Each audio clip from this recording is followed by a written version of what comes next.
Long ago there were two brothers, one rich and one poor. The rich brother was stingy. It was winter. The wind howled down the chimney, and the snow almost covered the hut in which the poor brother lived. "We cannot starve," said the poor brother to his wife. "I will ask my brother to help us." Now it annoyed the rich brother to have the poor brother ask for help. When the poor brother asked for bread, the rich brother said angrily, "Here, take this ham and go to the dwarfs. They will boil it for you."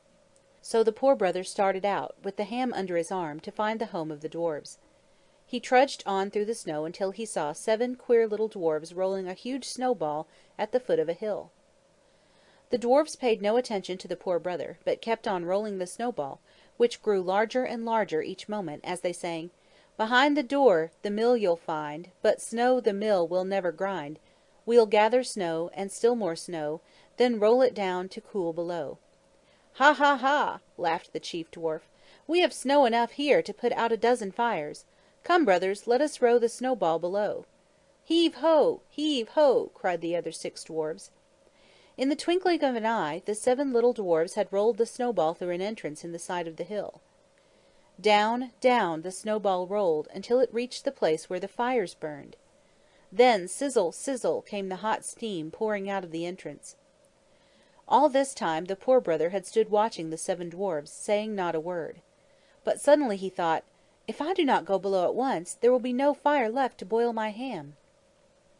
So the poor brother groped his way through the steam and the smoke, and at last he found his way into the home of the seven dwarfs. It certainly was a very queer place. There were great fires burning on every side. Although the huge snowball had cooled the air, it had not quenched the fires. The chief dwarf was stirring some fat that was boiling in a kettle. When he saw the poor brother standing before him with the ham under his arm, he cried, "Ho, ho! Who comes here?" Before the poor brother could answer, the seven little dwarfs had crowded around him, teasing for the ham. It was many a day since they had tasted ham, and they were very fond of it. "What will you give me for the ham?" asked the poor brother. "We have neither silver nor gold," said the dwarfs, "but we will give you the mill that stands behind the door." "Of what use would the mill be to me? I am hungry, and have come to boil the ham," said the poor brother. "It is a wonderful mill," the chief dwarf replied. "It will grind anything in the world that you might wish, excepting snow and ham. I will show you how to use it." The poor brother agreed to give the ham in exchange for the mill, and the chief dwarf told him how to use it. The dwarf said, "When you wish the mill to grind, use these words. Grind, quickly grind, little mill, grind with a right good will. When you wish the mill to stop grinding, you must say, Halt, halt, little mill. The mill will obey you." Taking the mill under his arm, the poor brother climbed up and up, until he came to the entrance in the side of the hill. Then he trudged home again through the snow. When he arrived in front of the hut, he put the little mill down on the snow and said at once, "Grind, quickly grind, little mill, grind a house with a right good will." The little mill ground and ground, until there stood in place of the hut the finest house in the world. It had fine large windows and broad stairways, and the house was furnished from garret to cellar. By spring, the mill had ground out the last article that was needed for the house, and the poor brother cried, "Halt, halt, little mill."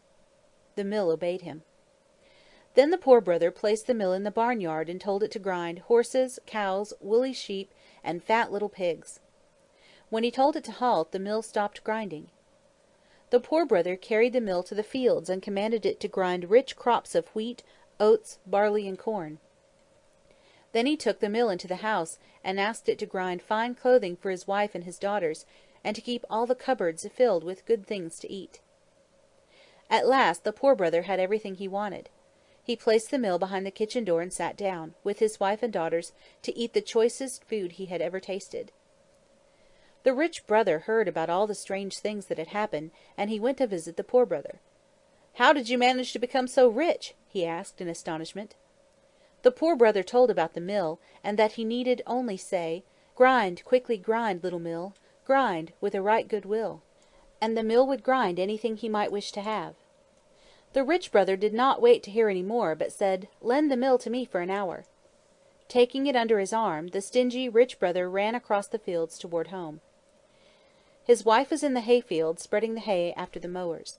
He passed her on the way home, and told her that he would attend to breakfast that morning. "I will call you when all is ready," said he. When the rich brother reached home he placed the mill on the table and told it to grind porridge and red herrings. The mill began at once to grind oatmeal porridge and fat red herrings. All the dishes and pans were soon filled.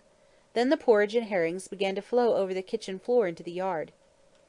The rich brother tried to stop the mill. He turned and twisted and screwed the handle, but he could not stop it, for he did not know the magic words.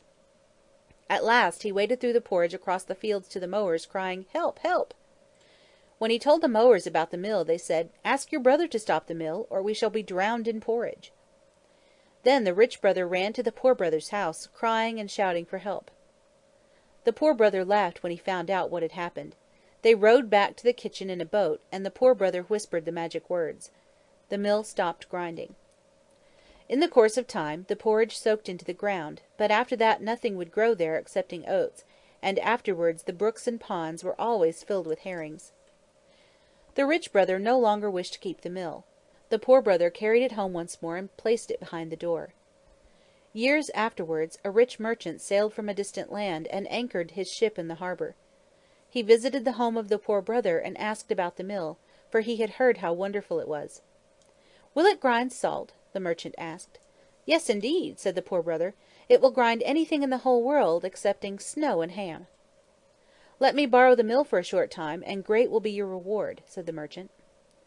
He thought it would be much easier to fill his ship with salt from the mill than to make a long voyage across the ocean to procure his cargo. The poor brother consented gladly. The merchant went away with the mill. He did not wait to find out how to stop the grinding. When the merchant went aboard the ship, he said to the captain, "Here is a great treasure. Guard it carefully." The captain thought that the little mill did not appear very wonderful, but he placed it upon the deck of the ship. Then he ordered the sailors to their posts of duty, and the ship sailed away. When they were out to sea, the merchant said, "Captain, we need not go any further upon our voyage. The mill will grind out salt enough to fill the hold of the ship." So saying, he cried, "Grind, quickly grind, little mill, grind salt with a right good will." And the mill ground salt, and still more salt. When the hold of the ship was full of salt, the merchant cried, "Now you must stop, little mill." But the little mill did not stop. It kept on grinding salt, and still more salt. The captain shouted, "We shall be lost! The ship will sink!" One of the sailors called, "Ahoy, captain! Throw the mill overboard!" So heave ho! Heave ho! And overboard went the wonderful mill, down to the bottom of the deep sea. The captain and his crew sailed home with the merchant's cargo of salt. But the mill kept on grinding salt at the bottom of the sea. And that is why the sea is salt. At least, so some people say.